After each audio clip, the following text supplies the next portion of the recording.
படத்தோட கிளைமேக்ஸ்ல பர்மி ஒரு பெரிய அரக்கன் கூட சண்டை போடுவான். இந்த சீனை பார்த்த மோஸ்ட் ஆஃப் தி ஆடியன்ஸுக்கு எதுவுமே புரியல. இந்த சீனை பார்த்த ஆடியன்ஸ் மைண்ட்ல ஏகப்பட்ட கேள்விகள் வந்துச்சு. யார் அந்த மான்ஸ்டர்? எதுக்கு அவன் கையில ஒரு முடிய புடிச்சு இழுத்துட்டு இருக்கான்? எதுக்கு அவன் திடீர்னு பர்மியை தாக்க ஆரம்பிச்சான்? இது எல்லா கேள்விகளுக்கும் நான் இப்போ பதில் சொல்ல போறேன்.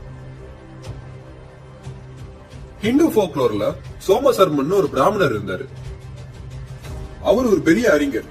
அங்க வாழ்ந்த எல்லா மக்களையும் விட அவர் ரொம்பவே இன்டெலிஜென்ட். அவருக்கு கடவுள் பக்தியும் ரொம்பவே அதிகம்.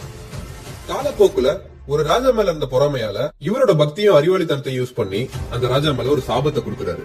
எனக்கு இருக்கிற அந்த அறிவை அவரோட சுயநலத்துக்காக யூஸ் பண்ண ஆரம்பிச்சு கெட்டவரா மாறி பிளாக் மேஜிக்ஸ் பண்ண ஆரம்பிக்கிறாரு. ஹிந்து ஃபோக்லோர்ல இந்த மாதிரி விஷயத்தெல்லாம் அதர்மம்னு சொல்லுவாங்க. இது எல்லாத்தையும் கவனிச்சிட்டு இருந்த கடவுள் சோமசர்மன் செத்ததுக்கு அப்புறம் அவனுக்கு மறுபிறவி கொடுக்கலான்னு முடிவு பண்றாரு. மனுஷ பிறவி இல்ல, ராட்சச பிறவி, பிரம்ம ராட்சசன். அவனுக்கு 2 பர்பஸையும் தராரு. எந்த ராஜா அவனுடைய ஆன்மாவை கண்ட்ரோல் பண்றாங்களோ அந்த ராஜா சொல்ற வேலையெல்லாம் இவன் சரியா செஞ்சு முடிக்கணும். அது மட்டும் இல்லாம அந்த ஊரை சுத்தி இருக்கிற தெய்வீகமான இடங்கள்லாம் இவன் காவல் காக்கணும். ஆனா அங்கேயும் ஒரு கண்டிஷன் இருக்கு. எந்த ராஜா இவனுக்கு வேலை தராங்களோ அவங்க தொடர்ந்து வேலை கொடுத்துட்டே இருக்கணும். அப்படி இவன் வேலை இல்லாம இருந்தான்னா அந்த ராஜாவை பிரம்மராட்சசன் கொன்றுவான். கடவுள் சொன்ன மாதிரியே பிரம்மராட்சசனோட ஆத்மாவை ஒரு ராஜா கண்ட்ரோல் பண்ணி அவனுக்கு தொடர்ந்து வேலையும் கொடுத்துட்டு இருக்காரு. பிரம்மராட்சசன் எல்லா வேலையும் செஞ்சு முடிச்சதுனால அந்த ராஜா கிட்ட இவனுக்கு கொடுக்கறதுக்கு எந்த வேலையுமே இல்ல. வேலை இல்லாத பிரம்மராட்சசன் ராஜாவை கொலை பண்றதுக்காக ரொம்ப கோவத்தோட கிளம்புறான்.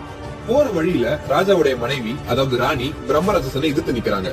இவனை இப்படியே விட்டா ராஜாவை கொன்றுவான்ற பயத்துல ராணி புத்திசாலித்தனமா அவனுக்கு ஒரு வேலையை தராங்க. பிரம்மராட்சசன் கிட்ட அவங்களோட ஒரு முடியை கொடுத்து இந்த முடிய உன் கைகளை பயன்படுத்தி நேரா நிக்க வச்சு எங்கிட்ட எடுத்துட்டு வா அப்படின்னு சொல்றாங்க. எவ்வளவுதான் முயற்சி பண்ணாலும் தலைமுடிய நேரா நிக்க வைக்க முடியாது.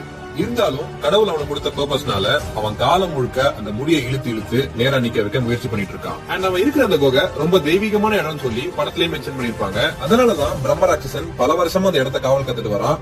பர்மி உள்ள வந்தவனே அவனை தாக்கவும் ஆரம்பிக்கிறான்.